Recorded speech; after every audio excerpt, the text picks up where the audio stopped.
मित्रांनो, मी निखिल घोले आणि पुन्हा एकदा स्वागत आहे तुमचं निखिल घोले ब्लॉग्सच्या यूट्यूब चॅनलमध्ये।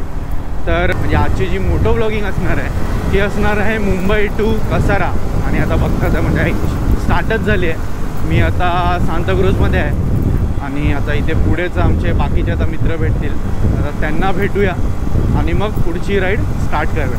आता रेडी झालेले आहेत, 1 2 3। चला तर मग आता पूर्ण सेटअप झालेला आहे। तिथे एक्सपल्स आहे, इथे मस्त क्लासिक 350 ही प्रज्वलची बाईक आणि ही माझी। आता दृश्य आहे ना एक नंबर दिसतं, म्हणजे आपले असे मित्र आणि हे असे बाईक राईड यार एक नंबर। हे खूप मिस करत होतो। हे उन्हाळ्याच्या दिवसामध्ये जास्त असे कोण बाईक राईडला येत नव्हते, कारण कसं ऊन म्हणजे यार यावेळी खूप ऊन होतं। मी आणि प्रज्वल काय चला जायचं तर आहेच या पद्धतीने निघतच होतो कुठे ना कुठे, पण बाकीची पोरं यायला मागत नव्हती। आता एक एक करून निघतील बाहेर, येतील आता बरोबर, कारण आता मस्त असं वेदर आहे बघा, जास्त ऊनसुद्धा नाही। तसं तर वाजले तर आता बहुतेक 7च आहे। आता ऊन म्हणजे 9-10 वाजता येईल तेव्हाच कळेल की काय आहे ती खरी परिस्थिती, तेव्हाच कळेल। आम्ही कसं जाऊ की जोगेश्वरीवरून राईट टर्न मारू, पवई मार्गे बाहेर निघू, म्हणजे काय आम्हाला दीपूला पण तिथून पिकअप करता येईल आणि बरं पडेल ते, कारण कसं कल्याण मार्गे जाणार आहोत ना, तर ते बरं पडेल। नाही तर वाया जर जायचं झालं तर सांताक्रूज वाकोला पोलीस स्टेशनकडून पण आहे एक हायवे, तिथून सुद्धा जाऊ शकतो। इथे ना हे बघा एक नंबर आपला भारताचा झेंडा बघा वरती। तुम्ही जॅकेट किंवा जे काही जॅकेट झालं, रायडिंग ग्लव्स झाले किंवा अजून अशा काही गोष्टी तुम्ही कितीही घाला, पण तुम्हाला ना एकदम असं हाय सिक्युरिटी किंवा झेड सिक्युरिटी पाहिजे असेल ना, तर तुम्हाला ही गोष्ट लावावी लागेल। ती बघा लिंबू आणि मिरची। हे बघा हे कनेक्ट झालो ईस्टर्न एक्सप्रेस हायवे। तर ईस्टर्न एक्सप्रेस हायवे येण्यासाठी 2 मार्ग होते, पण आम्ही हा जो काय बोलतात त्याला पवई मार्ग जो आहे तो मार्ग निवडला। कन्व्हिनियंट होता। आता काय एकाला पिक करून तिथूनच आम्हाला उचलून त्याला घेऊन यायचं होतं त्याला तिथं हायवेला आले ना। आता काय कोण हातात नाही येणार, आता सर्व असे सुसाट निघतील। मंडे टू सॅटर्डेपर्यंतचा जो फ्रस्ट्रेशन होता ना तो आता काढतील आणि मग मन भरलं मग परत एकत्र येतील। 3 जण तर गेलेत पुढे, आम्ही 2 मागे आहोत। आता आणखी एक जो मित्र येणार होता त्याने बहुतेक दिवा स्टेशन सोडले होतं, त्याला ठाण्याला यायला ना थोडा वेळ लागेल, तर म्हटलं तोपर्यंत काहीतरी नाश्ता वगैरे करून घेऊ। मग 7:30 झाले, काहीतरी आता खाल्लं ना मग डायरेक्ट आम्ही कुठे नॉनस्टॉप मग निघूनच जाऊ ना असं। तर बघू आता इथे पोचलो, 3 हात नाक्याला पोचलो आहे। कुठच्या साईडला आता काय आहे देखना पडेगा। खायला थांबलो आहे विश्वास स्वीटमध्ये। त्यांना ना गाड्यांच्या पार्किंगमध्ये कशी गाडी उचलतात वगैरे, ते बघा मस्त काम दिलं आहे, तोरण लटकवायचं।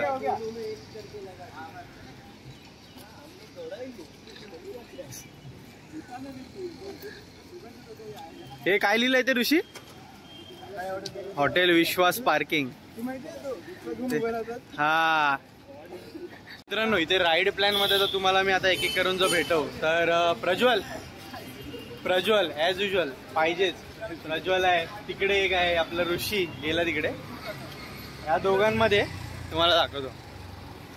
हा बघा हा सिद्धू प्रो रायडर आणि हा प्रसाद। तर इथे बाईक्समध्ये पण मस्त आहे, प्रज्वलची 160, माझी NS 160। ही एक गाडी मस्त आहे ॲडव्हेंचरसाठी, एक्सपल्स 200 करून झाला। आणि हा 32 वेळा चावतोय नुसता। हा रे 32 वेळा चावून जात आहे एवढा मला, अरे एवढा वेळ लागतो याला खायला। ठीक आहे आता मस्त कॉफी पिऊ आणि मग निघू।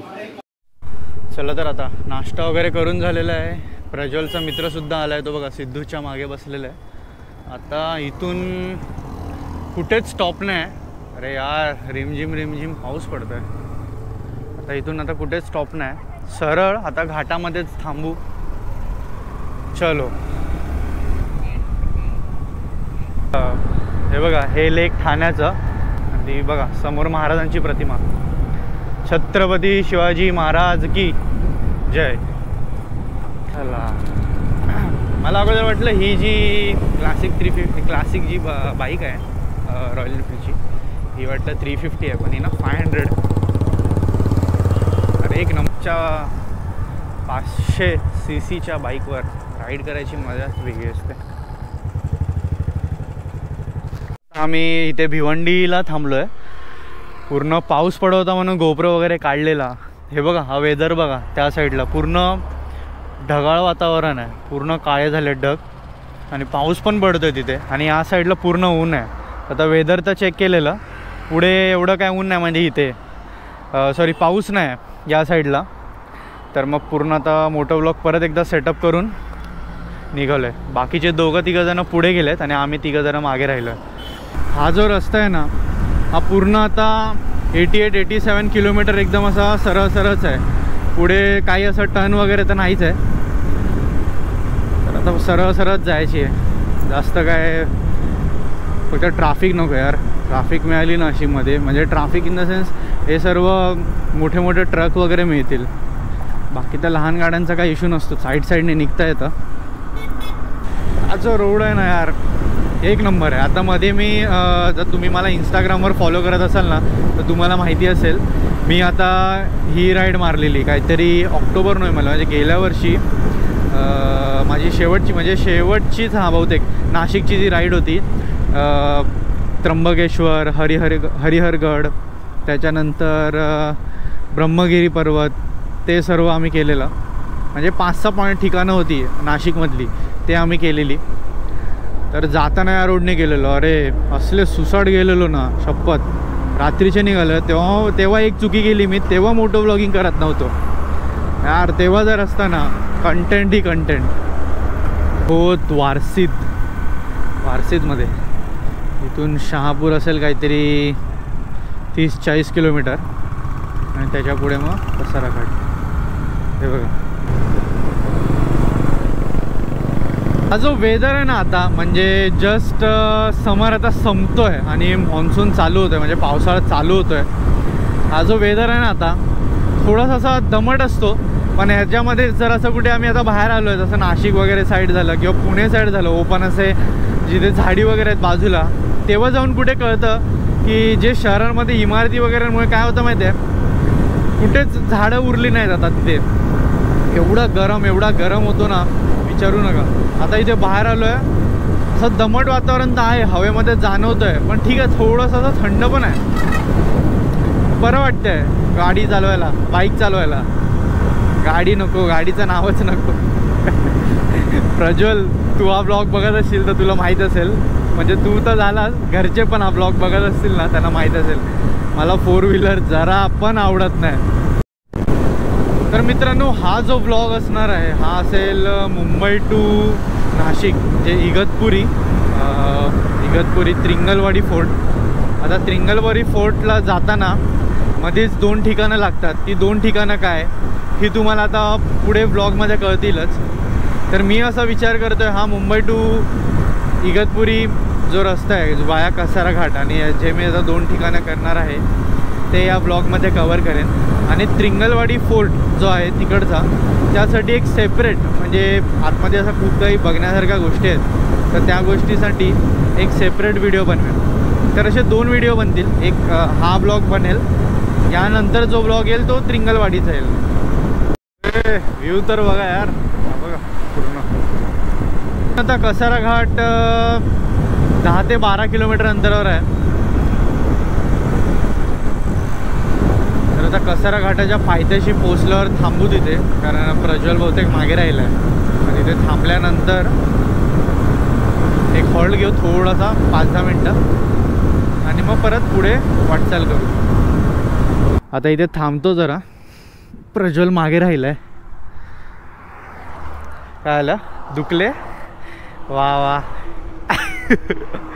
एनएचची सीट आहे ना ही, लहान असल्यामुळे ना मागे जो कोणी पिलियन बसतो त्याला फील मस्त येते. कसं वाटतंय, आहे की नाही? एकदम सून झालाय ना. गाडी थोडी आतमध्ये लावतो. हे बघा, ज्यांच्यासाठी थांबलेलो ते इथे पुढे जाऊन थांबलेत.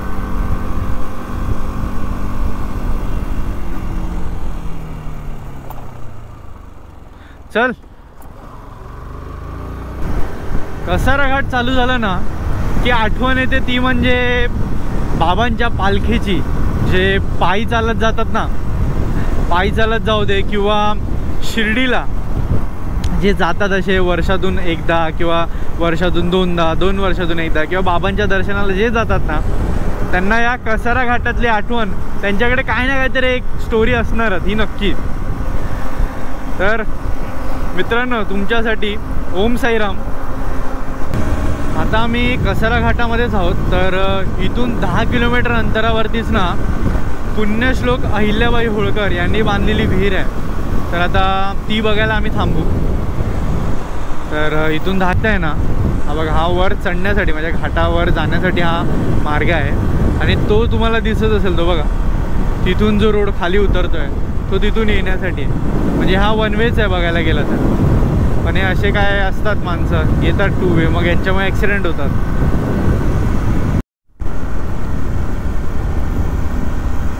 कसारा घाट ना एक नंबर आहे. हे बघा, पाऊस पाऊस, आरामात गाडी चालवलेली पत्करेल. रस्ते बघा, ही अशी नागमोडी वळणं आहे. तर इकडे जरा वाहने ना सावकाशच चालवा.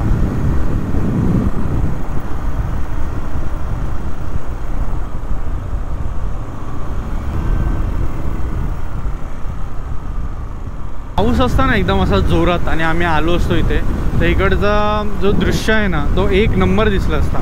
कारण आता जस्ट म्हणजे पावसाला सुरुवात झाली आहे. तर हे एवढं म्हणजे नजारा चांगलं दिसतात आहे. तर जर एकदमच पाऊस जोरात असता, काय असतं यार, धबधबेच. घाटातून असं सरळ काहीतरी आल्यावर तुम्हाला उजव्या साईडला ही विहीर दिसेल. हीच ती विहीर जी पुण्यश्लोक अहिल्याबाई होळकर यांनी बांधलेली. या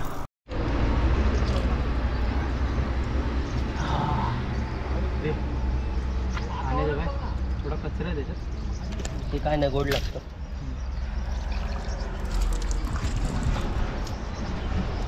हा मादी या गाव पक्षाक वर जाऊ.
तुम्हाला ड्रोन शॉट सुद्धा पाहायला मिळेल.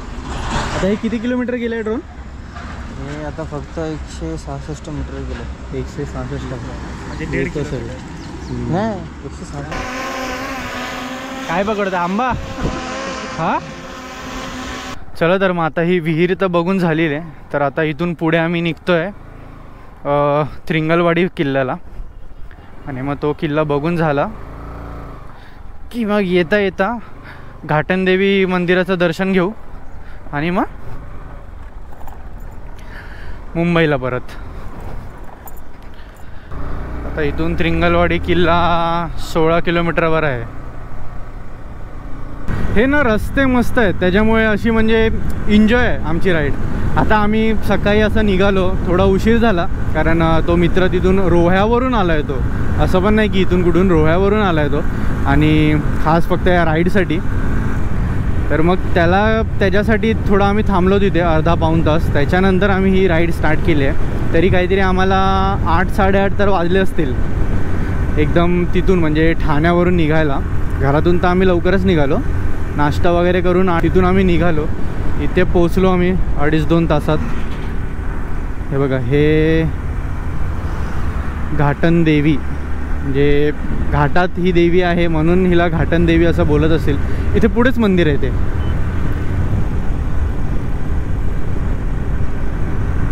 ते येता करू. आता सध्या कसं हा एकच रूट लागतो आहे. बघा, हा तो मंदिर आहे, घाटन देवी मंदिर.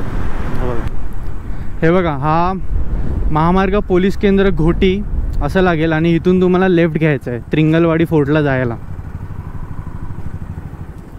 हे बघा, हे बघा यार, कसलं दिसतंय हे, एक नंबर. जे माझ्या तुम्ही राईट साईडला बघताय, जर तुम्ही ट्रेनने प्रवास करत असाल ना, तर हे बघा, हे इगतपुरी रेल्वे स्टेशन आहे. आणि इथून जर तुम्ही बाहेर पडलात तर हा जो रोड लागेल, जो सरळ रोड जातो काहीतरी, तो सरळ मग त्रिंगलवाडी किल्ल्याकडे. बघा, इगतपुरी स्टेशनपासून जर तुम्ही सरळ आलात ना, तर आम्ही जरा पुढे गेलो तर हे बघा, इथून जर सरळ आलात तर इथे लेफ्ट साईडला हे तुम्हाला बुद्ध विहार दिसेल. याच बुद्ध विहारवरून असं सरळ गेलात की मग ते त्रिंगलवाडीचा रोड लागेल. असा चढण आहे.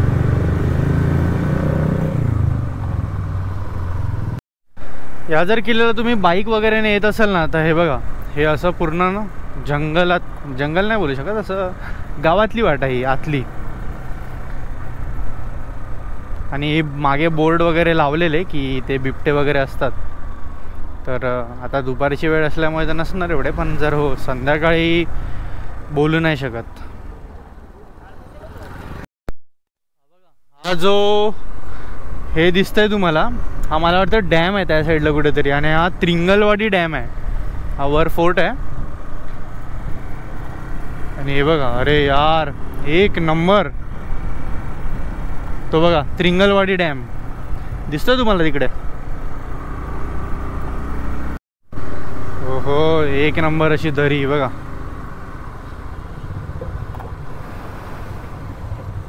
वाटतं मंदिर आहे कोणतं तरी, मंदिर आहे. एक्सपल्सवाल्याची मजा आहे. तो बघा, मस्त सॅडलिंग वगैरे करून बाईक चालवतोय. ऑफ रोडिंग आहे ना थोडी. आणि तर इथून काहीतरी असे आम्ही सरळ आलो आणि गाड्या इथे पार्क केल्या.